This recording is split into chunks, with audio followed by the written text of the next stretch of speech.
Well, we've been picking our strawberries today. We're right in the middle of strawberry season here in Oklahoma. To me, it's one of the most delightful and actually very nutritious fruits we have in the home garden. There are many ways to use strawberry plants, both fresh and in recipes. And today, Barbara has a really good recipe for us, a nutritious, easy to make strawberry smoothie.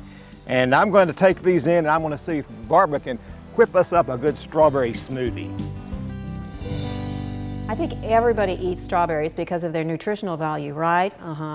Actually, everybody eats strawberries because they taste so good, but they do have a lot of nutritional benefits too. One of them being fiber. All those little seeds do help with the fiber content of your diet. They also have some phytochemicals, which may help reduce your risk of cancer, and they're high in vitamin C.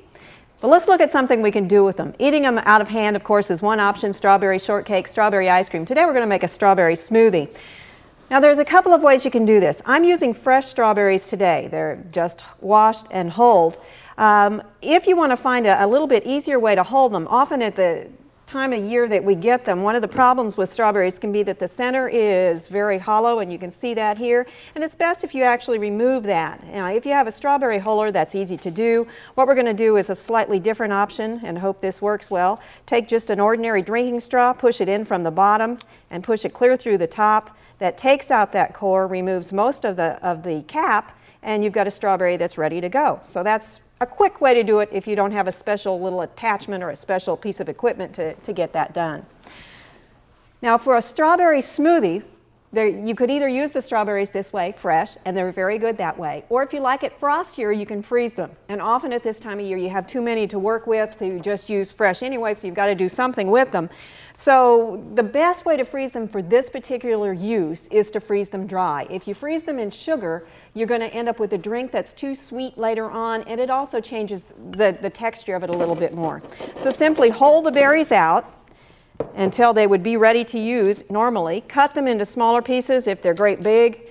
Spread them out on a cookie sheet that's lined with wax paper, and put them in the freezer until they're frozen and hard. And that way you then are ready to go to put them into a freezer bag that will seal well, get all the air out of it, and you can use them at any time, either today, next week, or next winter. Now, one thing to remember if you're doing this, with some of the new side-by-side refrigerators, the bigger cookie sheets are not going to fit. So before you get it all ready to go in, make sure that your cookie sheet will in fact fit in the freezer, and that you have some space in there for it to fit, because this is something that you can do with just a few strawberries that you get from the store, or with multitudes that you harvest from your garden. All right, let's look at how to make this smoothie. Very, very simple to do. We've got about a cup of strawberries, and as the seasons progress, you can substitute other fruits for this.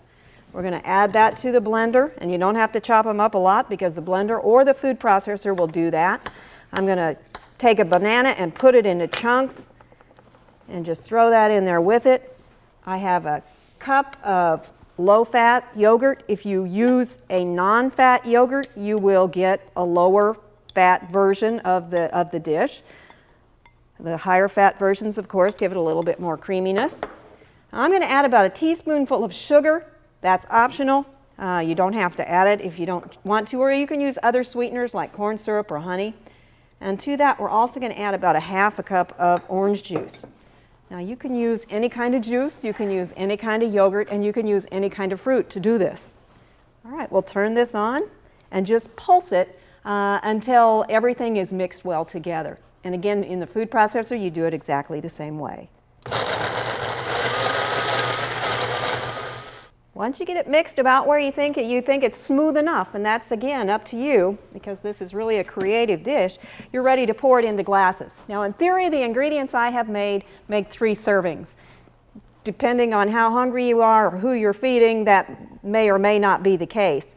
I'm showing you a couple of ways to serve it, one in a large container, and then if you have smaller children or people who don't want as much, then you can use a smaller dish.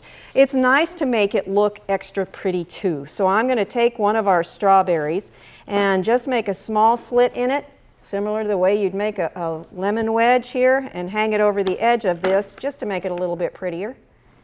And then we'll stick in a nice straw, and this is ready to go. Now, if you make more than you need at any one time, what I recommend is that you take some of the small plastic, wax-lined paper cups. And depending on how big you want it, choose the cup accordingly, or some popsicle containers. Pour the extra into that, stick it in the freezer, let it sit overnight or at least for several hours until it's good and hard, and you have a frozen treat that can't be beat for later on too. I hope you're going to try this. This is something fun for adults as well as for children. For Oklahoma Gardening, this is Barbara Brown. We hope you enjoyed this video. It's part of our OK Gardening Classics YouTube channel. You can also find more recent videos on our Oklahoma Gardening YouTube channel. And join us on social media for great gardening tips, photos, and discussion.